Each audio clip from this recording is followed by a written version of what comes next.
Баршаңызға қайырлы күн. Менің каналыма қош келдіңіз.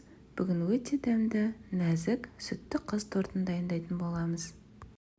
Ол үшін бізге 80 грамм бөлме температурасындағы сары май, 2 жұмыртқа, 1 қасық ас содасы, 3 желание сгущенкасы 1 банка және ұн қажет болады. Алдымен жұмыртқаны, сары майды, сгущенканы барлығын бірге миксердің көмегімен жақсылап біріккенше араластырып аламыз.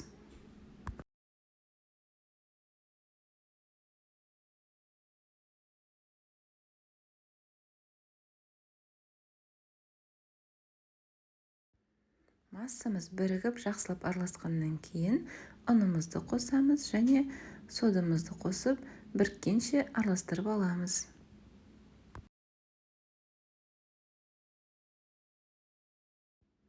Бізде осындай қоюлау тесті шығады.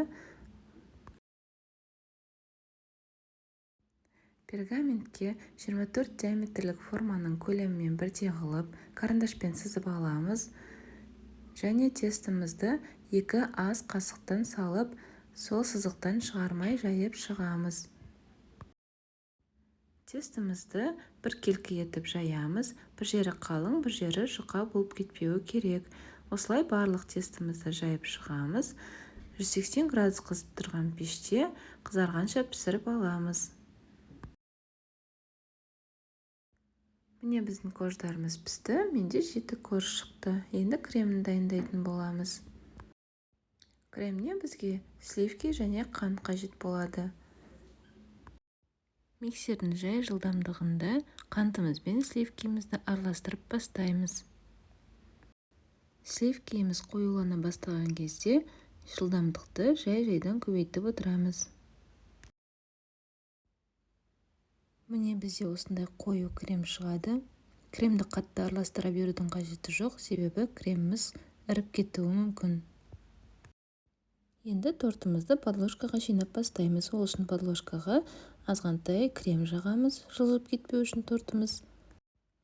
Коржымызды теріс жағынан қойып, кольцо кигіземіз. Кольцо кигізу себебіміз тортымыз тегіс жиналады. Сол үшін кигіземіз кольцоны. Әр коржға 2-3 қасықтан крем салып отырып, тортымызды жинап шығамыз.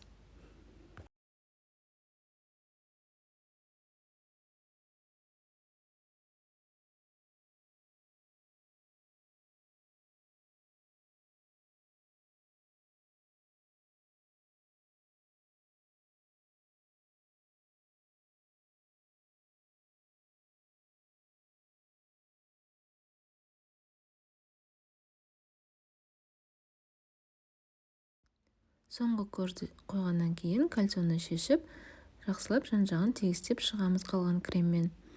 Менде крем азырақ болып қалды, 700 грамм сливкимен жасағанмын. Сіз 800-900 грамм қылып жасасаңыз болады. Сол кезде торттың бетін әрлеуге әртүрлі насадкамен гүлдер қойып шығуға болады.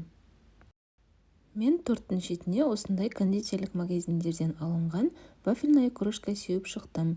Оны қолдан жасауға да болады. Тортты өз қалауыңыз бойынша әрлейсіз. Мен қатырылған клубникаларды қойып шықтым. Тортымыз 5-7 сағат холодильникте тұрса, кремі сіңіп өте жұмсақ болып шығады. Тортты міндетті түрде дайындап көріңіз. Сіздің жанұяңызға ұнайтынына сенімдімін. Видеоны соңына дейін көргеніңіз үшін рахмет. Менің каналыма тіркеліп, лайк басып, комментарий қалдырыңыз.